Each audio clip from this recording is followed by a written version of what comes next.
अस्सलाम वालेकुम नाज़रीन, मैं हूं मोहम्मद शोएब यार खान। आप देख रहे हैं स्पोर्ट्स वन। तो आज खेलों के इस प्रोग्राम में हम बात करेंगे सबसे पहले बांग्लादेश पाकिस्तान टेस्ट सीरीज की, जिसका पहला मैच ढाका के शेर बंगला क्रिकेट स्टेडियम में जारी है और आज चौथे रोज का खेल इख्तिताम पजीर हो चुका है। और इस टेस्ट का क्या नतीजा निकलेगा, क्या पाकिस्तान या बांग्लादेश मैच ड्रॉ करने में कामयाब होगा या फिर फतह किसी एक हरीफ के नाम होगी। लेकिन अभी जो पोजीशन है उसके मुताबिक 413 रन बनाए बांग्लादेश ने, जिसके जवाब में पाकिस्तान ने 386 रन बनाए और पूरी टीम ऑल आउट हो गए। तो खास बात इस जो सीरीज की थी और पहले मैच की थी, पाकिस्तान की जानिब से दो डेब्यूज हुए, अजान अवैस और अब्दुल्ला फजल, और बहुत ही शानदार दोनों की जानिब से परफॉर्मेंस की गई। खासतौर से अजान अवैस ने पहले ही डेब्यू के अंदर 103 रन बनाए, यानी कि सेंचुरी बनाए, और साथ ही अब्दुल्ला फजल ने 60 रन की एक जिम्मेदाराना इनिंग्स खेली। मोहम्मद रिजवान 59 और सलमान अली आगा 58 रन बना सके, जबकि इमाम उल हक ने भी 45 रन बनाए। बांग्लादेश की पहली इनिंग्स में पाकिस्तानी बॉलर्स को शदीद मुश्किलात का सामना हुआ, तहम दूसरे दिन के पहले स्पेल में पाकिस्तानी बॉलर्स ने शानदार कमबैक किया। मोहम्मद अब्बास ने 5 विकेटें हासिल की। अगर पाकिस्तान में मैच में वापस आना है तो बांग्लादेश को कम से कम स्कोर पर आउट करना पड़ेगा, लेकिन अभी जो सूरत हाल है उसके मुताबिक 152 रन बना लिए बांग्लादेशी बैट्समैन ने और उनके 3 खिलाड़ी आउट हुए हैं। और पाकिस्तान की जानिब से अगर बात की जाए तो तीनों खिलाड़ी, एक शाहिनशाह अफरीदी, मोहम्मद अब्बास जिन्होंने 5 आउट किए थे, और सलमान अली आगा ने भी बॉल की, लेकिन हसन अली ने एक शिकार किया।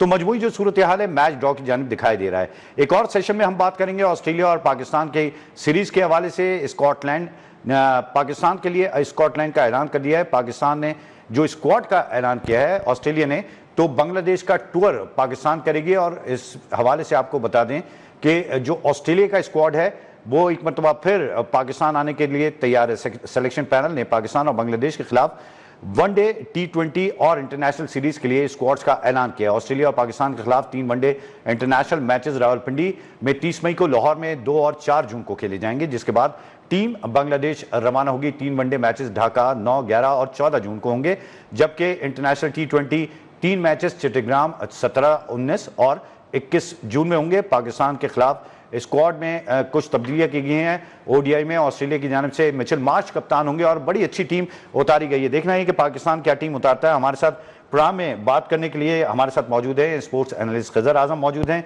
Fawad Mustafa senior sport journalist हैं वो भी हैं, और इजाज शेख स्पोर्ट्स जर्नलिस्ट हमारे साथ मौजूद हैं। बहुत शुक्रिया आप तीनों हजरात का। तो सबसे पहले फवाद मुस्तफ़ा आपकी जानिब आऊँगा, बहुत शुक्रिया वक्त देने के लिए। ये बताइएगा मजमूई तौर पर अगर इस टेस्ट की बात की जाए, सबसे पहले बांग्लादेश में पाकिस्तान ने जो है PSL खेला, PSL के बाद एकदम से टेस्ट सीरीज आई, गो के बाबर आजम जो थे वो अनफिट हुए, जो एक बड़ा डैमेज था पाकिस्तान के लिए। लेकिन पाकिस्तान ने बैटिंग कैसी की, क्या हम उम्मीद कर सकते थे कि पाकिस्तान 400 से ज्यादा रन का जो स्कोर है वो लीड को बराबर करने के बाद मजीद लीड दे सकेगा बांग्लादेश को, या हम कहें कि हाँ बेहतर बैटिंग हुई पाकिस्तान की जानिब से? देखिए, मुझे लगता है पहले तो शायद जो विकेट था उसको हमने प्रॉपर्ली रीड नहीं किया, जो हमने पहले बॉलिंग कर ली, क्योंकि अगर अब तो थोड़ा सा बारिश की वजह से भी हालात बेहतर नजर आ रहे हैं, ड्रॉ हो सकता है, क्योंकि चौथी इनिंग में स्पिनर्स बहुत तंग करेंगे। हमने बस वो घास देख के अंदाजा लगाया कि बस ये विकेट जो है ग्रासी है, और उसी हिसाब से हमने टीम सिलेक्शन की। उनकी बॉलिंग भी पूरी नजर आ रही थी, बैटिंग भी नजर आ रही थी। मुझे पाकिस्तान का एक बॉलर शॉट नजर आया और मुझे लगता था कि इस विकेट पे भी हमें 2 फास्ट बॉलर और 2 स्पिनर्स के साथ जाना चाहिए था। और खुर्रम शहजाद कतई तौर पे नहीं बैठते। जो आपके रेड बॉल के 2 बेहतरीन बॉलर हैं वो एक है खुर्रम शहजाद और दूसरे हैं मोहम्मद अब्बास। तो हमें ये जरूर सोचना पड़ेगा कि जब जिस फॉर्मेट की हम क्रिकेट खेल रहे हैं उस किस्म की टीम मैदान में उतारी जाए। साथ साथ अगर आपने रन के हवाले से बात की तो बहुत ही अच्छा स्टार्ट हमारे ओपनर्स ने दिया। उसके बाद फिर अब्दुल्ला फजल ने जिस तरह खेला और अजान उवैस खेले, तो मुझे लग ये रहा था एक वक्त में कि हम 400 से ज्यादा रन कर जाएंगे, लेकिन खैर हमने बुरी बारी नहीं की। फिर उसके बाद जिस तरह से बांग्लादेश आया, बांग्लादेश ने बैटिंग की और बॉलिंग में मुझे अब्बास तो हम तनकीद करते रहते हैं, और मुझे एक बहुत अफसोसनाक चीज नजर आती है जब से सोशल मीडिया पे लोग एक्टिव हुए हैं कि हम एक ही चीज पे बात करते हैं, स्पीड नहीं आ रही, स्पीड नहीं आ रही। मेरा कहना यह है कि भाई बॉलर ने आउट करने हैं, बैट्समैन ने रन करने हैं। अगर वो आउट नहीं कर रहा है तो हमें उस पर बात करनी चाहिए कि वो आउट क्यों नहीं कर रहा। बिल्कुल ऐसे। स्पीड तो एक चीज है, बट आउट करने वाली बात है ना। अब्बास ने नाहिद राना ने 150 की स्पीड से भी गेंद की, लेकिन जिस किस्म की बॉलिंग की उनके मुकाबले में अब्बास ने स्पीड बहुत जरूरी है, लेकिन हम बॉलिंग पे बात क्यों नहीं करते कि उस किस्म के स्पेल क्यों नहीं हो रहे, कंसिस्टेंटली एक लाइन पे हम क्यों नहीं बॉल कर रहे। तो वो तनकीद करें। हमने स्पीड को लेके अपनी क्रिकेट को तबाह कर दिया है, मेरी समझ नहीं आ रहा। और फिर होता ये कि हम बहुत जल्दी में, मैं भी तनकीद करता हूँ, सब तनकीद करते हैं, पहले दिन का मैच गेम खत्म नहीं होता और सारे चढ़ पड़ते हैं। भाई ये 5 रोजा क्रिकेट है, और क्रिकेट एक ऐसी चीज है कि जो तज्जियाकार को भी रुस्वा कराती है, सहाफी को भी कराती है, और खेल के मैदान में, क्योंकि हम सबका इम्तिहान है ना, तो थोड़ा सा सब्र से, पेशेंस से। अच्छा, ये सब्र शायद T20 की वजह से हमें कम हो गया है। T20 की क्रिकेट इतनी ज्यादा हो गई है कि अब लोग चाहते हैं जल्द से जल्द फैसला हो जाए, जो भी परफॉर्म करे वो करता रहे। हमारे साथ मौजूद है ये फवाद, खिजर आजम भी हमारे साथ मौजूद हैं। खिजर, जैसे फवाद ने कहा कि उम्मीद ये की जा रही थी कि पाकिस्तान मजीद रन करेगा, और जो सबसे जो इंपॉर्टेंट बात है अगर इस मामले में देखा जाए, पाकिस्तानी बॉलर से बड़ी एक्सपेक्टेशन होती है टेस्ट क्रिकेट में। खास तौर से हमने देखा कि जब भी पाकिस्तान ने टेस्ट जीते हैं तो उसमें बॉलरों का बड़ा कलीदी किरदार रहा है। आप समझते हैं कि जो इस दफा बॉलिंग की गई पहले स्पेल के अंदर, खास तौर से पहली इनिंग के अंदर, तो वो इतनी इस काबिल थी कि जिसकी बिना पर हम बांग्लादेश को जल्दी आउट कर जाते, और 418 रन एक बड़ा स्कोर होता है पाकिस्तान के खिलाफ खास तौर से। देखिए, जिस तरह दूसरी बात पे जो आपका सवाल है उस पर आने से पहले अभी जो गुफ्तगू चल रही थी कि खिलाड़ी आदी नहीं है शायद, और टेस्ट फॉर्मेट के, और मैं ये कहता हूँ कि अब शायद कौम भी इस तरह से टेस्ट फॉर्मेट की आदी नहीं है। और इवन के जो एक्सपेक्टेटर्स हैं, जो तज्जियाकार हैं, जब से ये डिजिटल मीडिया का, जिस तरह फवाद भाई बात कर रहे थे, तो जिस तरह से डिजिटल मीडिया का दौर शुरू हुआ है ना सिर्फ क्रिकेटर बल्कि तज्जियाकार भी जो है वो T20 ही खेलने लगे हैं। मैं तो ये समझता हूँ कि डिजिटल मीडिया तमाम दराए इब्लाग का T20 फॉर्मेट आ गया है कि देखिए अब पहला ये टेस्ट मैच है, और इस पर तबसरा, तज्जिया या खेलने वाला अगर ग्राउंड में खेल रहा है तो वो टेस्ट मैच के ही अंदाज में होना चाहिए। वहाँ पर हम T20 फॉर्मेट अप्लाई किसी सूरत नहीं कर सकते। ना खिलाड़ी इसके लिए तैयार हैं, ना जो एक्सपेक्टेटर हैं वो तैयार हैं, और ना तज्जिया करने वाले लोग हैं वो तैयार हैं। लेकिन सॉरी टू इंटरप्ट, लेकिन अगर देखा जाए इनिंग बाय इनिंग तो आप तज्जिया कर सकते हैं ना। देखिए, इनिंग बाय इनिंग तज्जिया बिल्कुल करें, मगर तज्जिया क्या होता है कि फॉर एग्जाम्पल हमने देखा पहले दिन पहला स्पेल ख़त्म हुआ है अभी, और तमाम तर लोग आ गए अपने डिजिटल मीडिया पे कि वो जो PSL में 145 और 150 मार रहे थे, उनकी तो स्पीड जो है वो 130 भी क्रॉस नहीं कर पा रही, और उनके पेस को क्या हो गया। और फिर वही नाहिद राना, जिनके बारे में कहा जा रहा था कि वो फ्यूचर स्टार हैं, बांग्लादेश के स्पीड स्टार हैं, फिर उन्होंने किस तरह की बॉलिंग की। और मैंने इसी प्रोग्राम में कहा था कि आज का दिन गुजरने दें, अगले दिन का फर्स्ट स्पेल देखिएगा, उसमें बिल्कुल ही पिच बिहेवियर तब्दील हुआ होगा। और ये पहली बार नहीं हो रहा, टेस्ट क्रिकेट में की खूबसूरती यही है। और उसमें आपने देखा कि जब पहला स्पेल हुआ उसके बाद जो है वो लाइन लग गई। और अभी भी मैं कह रहा हूँ कि महदूद रखें बांग्लादेश को, जिस तरह से अभी महदूद रखा हुआ है, ज़्यादा लीड ना जाने दें, क्योंकि कल का जो पहला स्पेल है वही पाकिस्तान टीम के लिए है। अगर पाकिस्तान टीम ने पहले स्पेल में बांग्लादेश को आउट कर लिया तो लंच ब्रेक के बाद पाकिस्तान चेस पर भी जा सकती है। तो और फिर उसके बाद क्या हुआ कि पाकिस्तानी बैटर्स का इम्तिहान है, क्या चल पाएंगे। और फिर वही जब मोहम्मद अब्बास ने 5 विकेटें ली तो उनके ऐसे गुन गाने लगे सब कि मोहम्मद अब्बास ने इसको पीछे छोड़ दिया, उसको पीछे छोड़ दिया। फिर हमारे जो डेब्यू बॉयज़ हैं अभी, उन्होंने बहुत अच्छा खेला है, बहुत ज़बरदस्त इनिंग्स खेली है। और अजान उवैस ने तो इतने रन मार दिए थे डोमेस्टिक में और फर्स्ट क्लास में सॉरी, तो उसमें तो उनकी जगह बनती थी। फिर इसी तरह जो है वो फजल जिस तरह से खेल रहे हैं वो शानदार एक उन्होंने कम बैक किया है। उन्होंने भी इतना स्कोर कर रखा था कि छोटी छोटी उम्र में 21 साल और 23 साल की उम्र में उन्होंने अपने जो बल्ले से रन दुगले। अब मगर उसका मतलब ये नहीं है कि कल को अगर आप बाबर आजम को जगह दें अजान उवैस की जगह तो फिर हम शोर मचाना शुरू कर दें।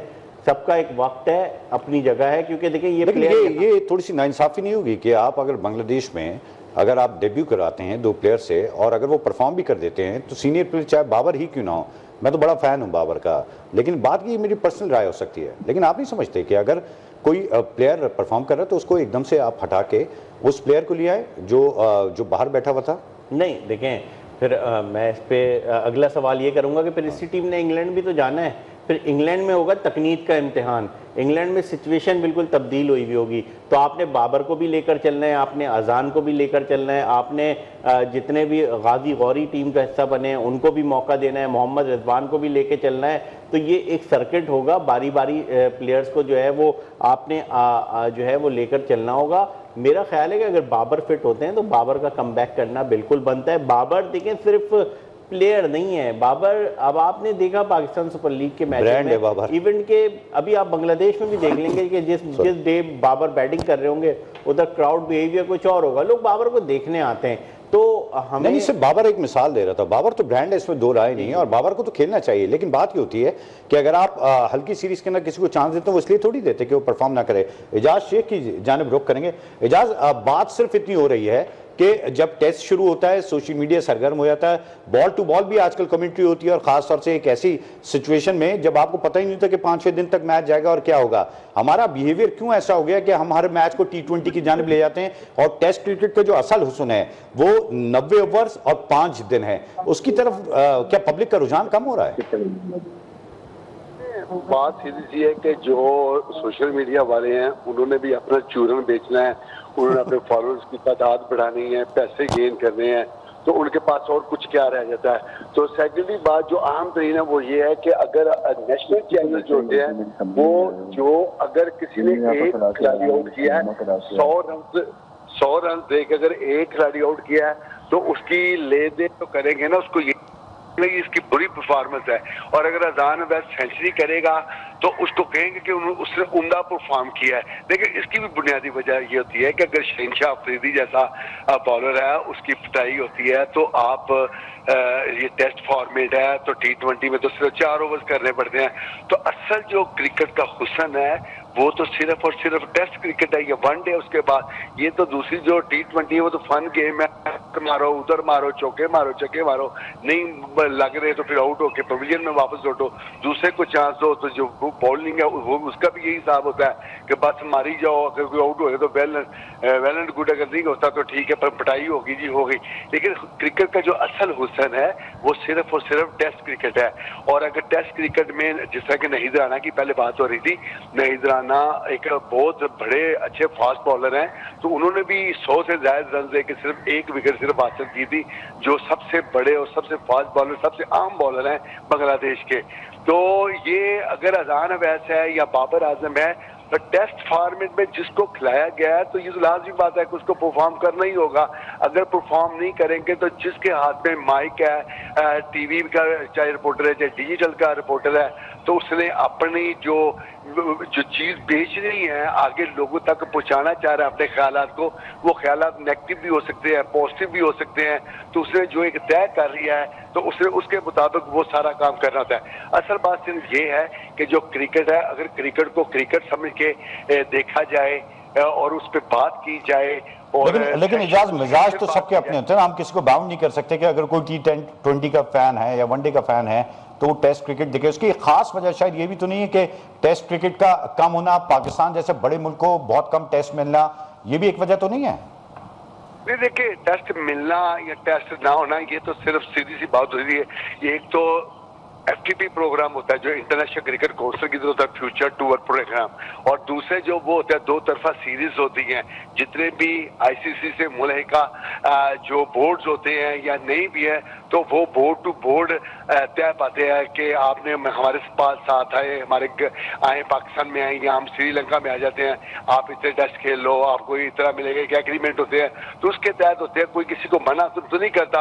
अगर 2 या 4-6 मुल्कों के दरमियान विंडोज खाली पड़ी हुई है, कोई बिजी नहीं है, उनके यहाँ कोई लीग भी नहीं हो रही, उनके प्लेयर्स भी बिजी नहीं है, तो फिर तो ये चांस होता है। क्योंकि क्रिकेट इतनी ज्यादा हो गई है कि अगर कोई वनडे सीरीज खत्म होती है तो T20 का कोई ना कोई फॉर्मेट, एशिया कप शुरू हो गया, फिर वर्ल्ड कप शुरू हो गया, चैंपियंस ट्रॉफी शुरू होगी। इस तरह जो क्रिकेट है ना, क्रिकेट बहुत ज्यादा हो गई है। तो उसकी वजह से ये जो 2 तरफा सीरीज है या जो टेस्ट क्रिकेट है उसमें थोड़ी सी कमी वाकई हो गई है। और कमी की जो बुनियादी वजह ये भी होती है, मुल्की हालात भी होते हैं, और इसके अलावा FTP प्रोग्राम्स होते हैं। फिर एक मुल्क दूसरे मुल्क में नहीं जाके खेलना चाहता। और आपकी बात बिल्कुल दुरुस्त है कि जिससे क्रिकेट से मोहब्बत है, टेस्ट क्रिकेट उसके लिए एक बड़ा आइडियल प्लेटफॉर्म है देखने के लिए भी कि 5 दिन वो बड़ी खूबसूरत क्रिकेट देखता है। फवाद मुस्तफा, आपने कहा कि तनकीद कम करनी चाहिए, वो बात दुरुस्त है, लेकिन जब टीम बनती है, आप खुद फर्स्ट क्लास खेले में, आप एक शानदार बॉलर और बैट्समैन है, लेकिन मुझे ये बताइएगा मजबूरी तौर पर अगर देखा जाए तो टीम सिलेक्शन जो होती है वो तो ग्राउंड और कंट्री देखकर होती है। पाकिस्तान ने हमेशा से जब एशिया रीजन में खेलता है तो स्पिनर्स के ऊपर ज्यादा फोकस किया जाता है। आप साजिद खान की बात करें, जो पाकिस्तान के अंदर आप डेड विकेट बनाकर उनसे आउट करवाते हैं। नोमान को हमने देखा कि जब भी इस दफा स्पेल दिए गए तो सलमान अली आगा के बाद जो खुद कप्तान होते हुए बॉल नहीं करते, उनके बाद उनसे बॉल कराई जा रही है। तो ये चीजें तो एक सवाल पैदा करती है कि आप चाह क्या रहे हैं, कप्तान की मेंटेलिटी क्या। आप समझते हैं कि क्या कप्तान ने एक टारगेट अचीव किया हुआ था कि फास्ट बॉलों से आउट करवाना है, उस टारगेट को सेट किया हुआ था और साथ ही साथ इसीलिए नोमान को भी बहुत लेट लेके आया और साजिद को भी नहीं खिलाया? देखिए, एक तो मेरे ख्याल से विकेट को प्रॉपर रीड नहीं किया, तभी 3 तेज बॉलर्स के साथ गए।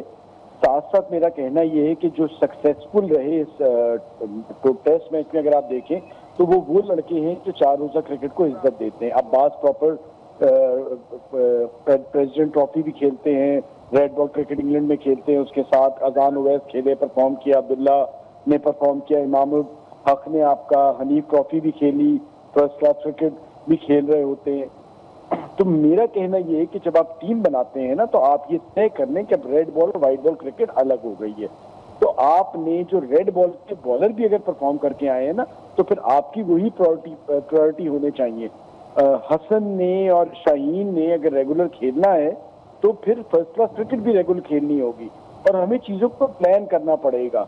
इंग्लैंड वगैरह में, ऑस्ट्रेलिया में जब टेस्ट क्रिकेट होती है तो वो उनके जो सीनियर प्लेयर्स हैं वो उसको बड़ा सीरियस लेते हैं, वो आईपीएल नहीं खेलते, वो बिग बैश नहीं खेलते।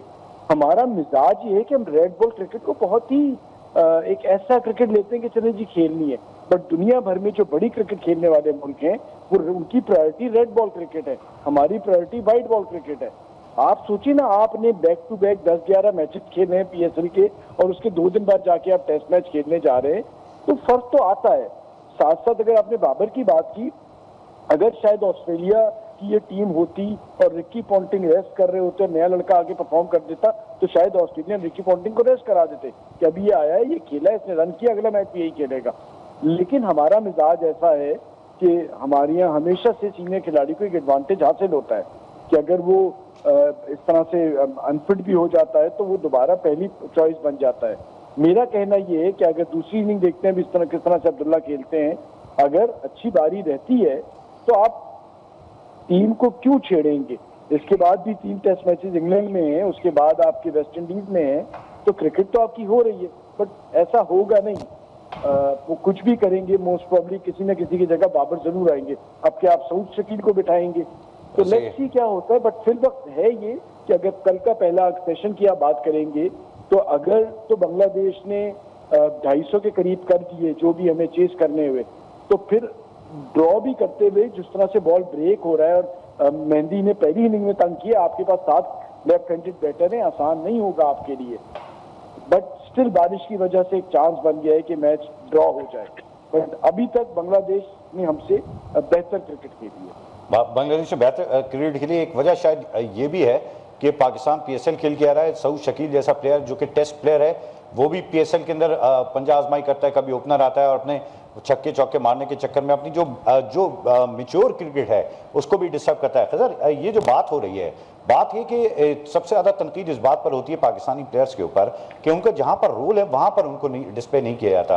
अगर हम बात करें सऊद शकील की बात करें और इसके साथ शान मसूद की बात करें, हम देखते हैं बांग्लादेश का कप्तान 100 करता है और पाकिस्तान के कप्तान को एक अच्छा विकेट मिलता है जहाँ पर वो स्टे करके रन कर सकता है। लेकिन हमने देखा कि शान मसूद जो हैं वो बड़ा अग्रेसिव खेलने लगे हैं, खासतौर से टेस्ट क्रिकेट में भी। क्या ये उनकी वीकनेस तो नहीं है जिसकी बिना पर वो रेगुलर परफॉर्म नहीं कर पा रहे? देखिए नहीं, जब हम ये टेस्ट सीरीज शुरू हो रही थी तो यही डिस्कशन हो रही थी कि पाकिस्तान की जो बैटिंग लाइनअप है वो किस पर रिलाय करेगी, खासतौर पे जब बाबर आजम इवेंट से आउट हो गए, सॉरी मैच से आउट हो गए थे पहले, तो उधर हमारा यही अंदाज़ा था कि जो पाकिस्तान का जो मिडिल ऑर्डर है वो उस पर ही तमाम तर जिम्मेदारियाँ हैं जो कि शान मसूद, सलमान अली आगा, बाबर और इसके अलावा रिजवान और सऊद शकील पर डिपेंड कर रहा है। बट अनफॉर्चुनेट है कि सऊद शकील और शान मसूद दोनों ही खातिर खा स्कोर किए बगैर आउट हो गए और जिस पर अगर ये विकेट पर खड़े होते तो यकीनन पाकिस्तान की पोजीशन कुछ और होती है। आप ये देखें कि पहली इनिंग में ही हमें मार्जिन हम हासिल ही नहीं कर सके, जो कि किसी भी टीम के लिए जो है वो सेटबैक होता है, क्योंकि पहला अगर आप स्कोर लेवल करें या थोड़ी सी लीड दें अगली टीम को तो उन पर थोड़ा सा प्रेशर जाता है। तो शान मसूद यकीनन जो देखें उन पर बड़ा प्रेशर है। वो अब जिस तरह से हम प्लेयर जो है ना, प्लेयर बहुत कम प्लेयर होते हैं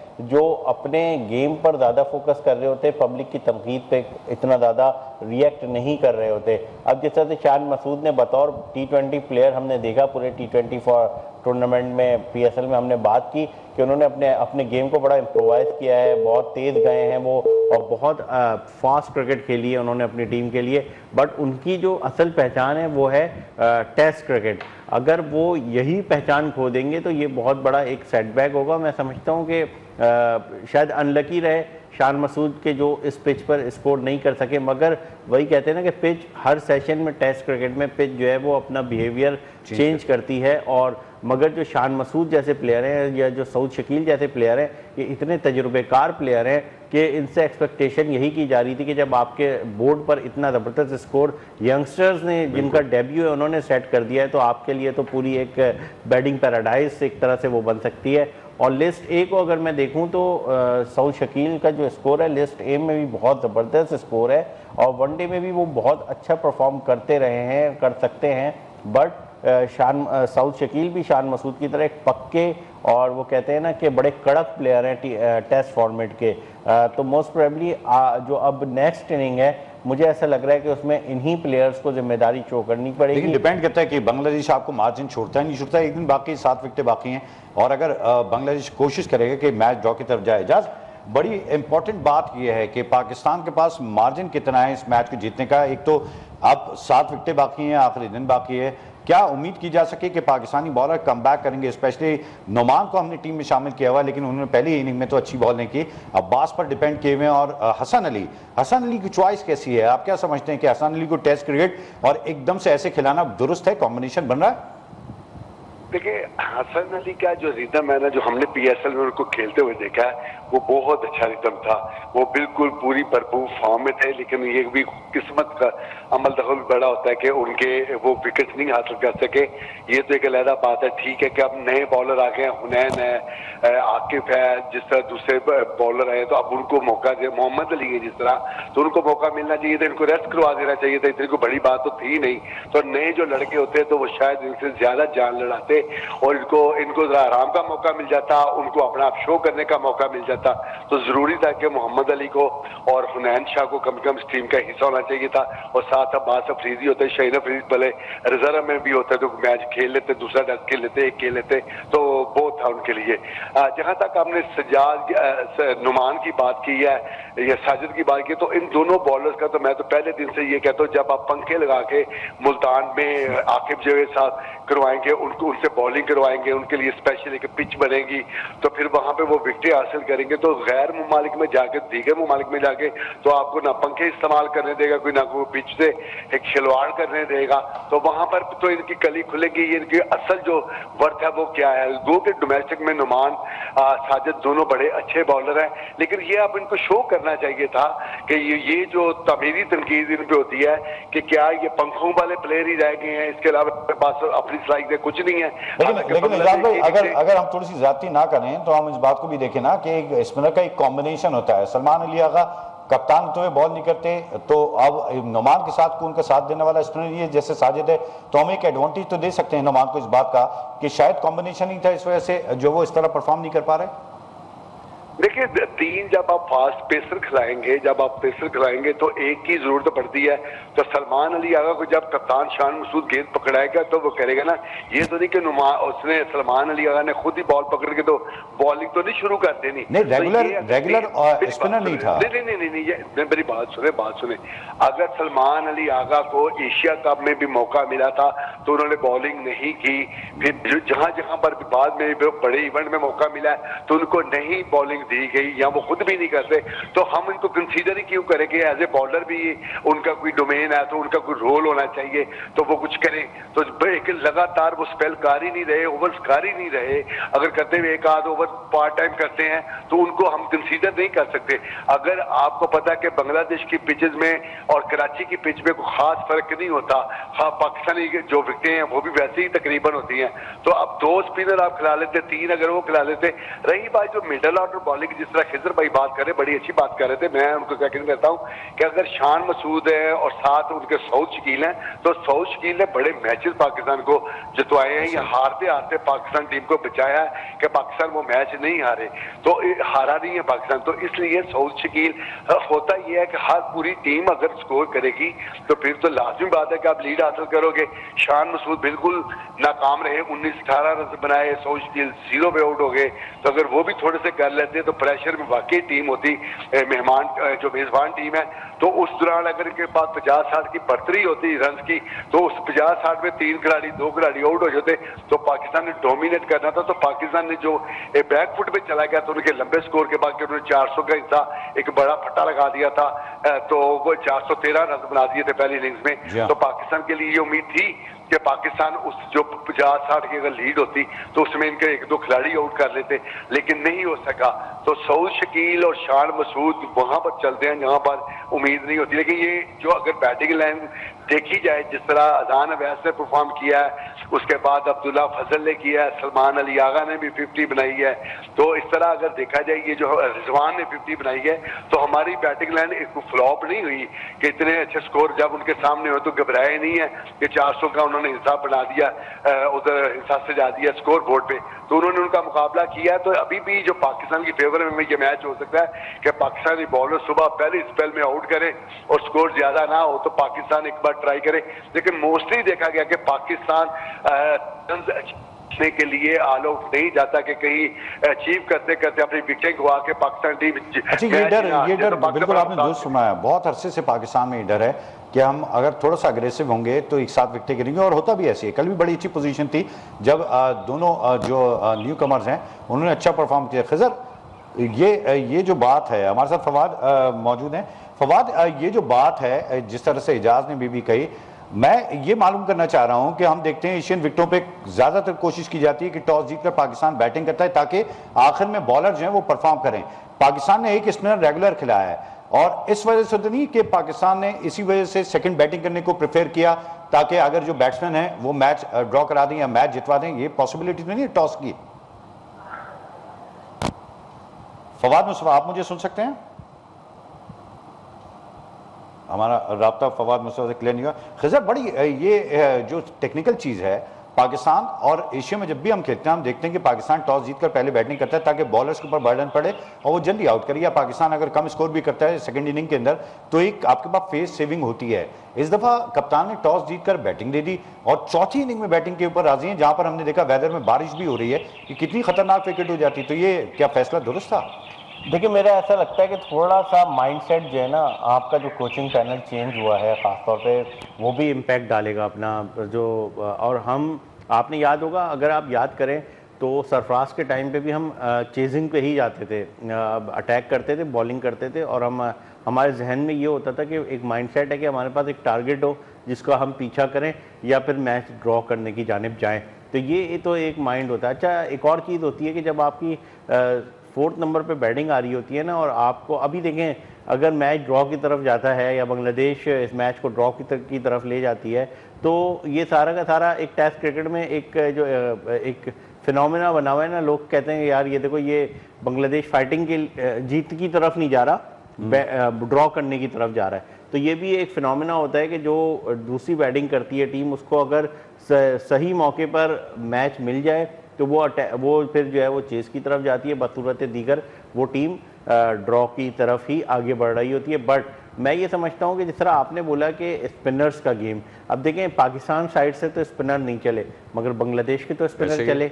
बांग्लादेश ये प्रूव भी करता है कि विकेट में स्पिन है। हाँ, विकेट में स्पिन है, मगर यहाँ पर फिर वही वाला फैक्टर हो जाता है कि जिस तरह बिहेवियर चेंज हो रहा होता है ना session to session test cricket में, 90 ओवर का ये जो गेम है ये बहुत मैटर करता है। और दूसरी बात रही कि देखें यहाँ एक और चीज़ हमारी इस टेस्ट में हमें जो समझ में आ रही है कि जो पिच है वो तेज़ बॉलर्स को सपोर्ट नहीं कर रही, जिनके पास वैरायटी है उनको सपोर्ट कर रही है। तो मेरे ख्याल से हसन अली और अब्बास, ये दोनों पाकिस्तान साइड से जो बॉलर हैं, उनकी शमूलियत की बुनियादी वजह यही है कि ये लोग जो है स्पीड से ज़्यादा वेरिएशन पे काम करते हैं, वेरिएशन के साथ बॉलिंग करते हैं। और जिस तरह एजाज भाई भी बोल रहे थे, हसन अली वाकई में बहुत तब्दील हुए हैं, बहुत अच्छे तरीके से वो न सिर्फ ऑन फील्ड अपने आप को उन्होंने इम्प्रूव कर रहे हैं, बल्कि ऑफ द फील्ड भी जब वो आते हैं, प्रेस कॉन्फ्रेंस करते हैं, आप उनकी गुफ्तगू सुने, इतनी ज़्यादा उनकी बातों में डेप्थ आ गई है। ये अगर आप 4-5 साल पहले चले जाएँ तो हसन अली जो है वो ज़्यादातर उनके जो कंसिस्टेंट नहीं होते, हसन अली से शिकवा ही होता है, बड़ा अच्छा परफॉर्म करते हैं जब भी कम बैक करते हैं, स्पेशली जब वनडे में आते हैं तो वो, लेकिन टेस्ट खिलाने के अंदर, वो भी बांग्लादेश के अंदर, ये एक सवाल बनता है। फवाद मुसवा, ये बताइएगा, टॉस के ऊपर बात हो रही है, खजर कहते हैं कि पाकिस्तान ने सरफराज के दौर के अंदर भी ऐसा किया कि टॉस जीता और हमेशा सेकेंड बैटिंग की है, लेकिन जो इस हवाले से आपसे बात करेंगे। फवाद मुसवा हमारे साथ मौजूद हैं, एजाज शेख हमारे साथ मौजूद हैं और साथ ही साथ खिदर आजम हमारे साथ मौजूद हैं। नाज़रीन, प्रोग्राम में वक्त हुआ चाहता है एक ब्रेक का, हमारे साथ रहिए। वेलकम बैक नाज़रीन, हम बात कर रहे थे बांग्लादेश और पाकिस्तान की टेस्ट सीरीज़ के हवाले से, जिसमें हमने देखा कि पाकिस्तान ने कम बैक तो किया, लेकिन अभी जो सिचुएशन है बहुत ज़्यादा अच्छी नहीं है दोनों टीमों के लिए।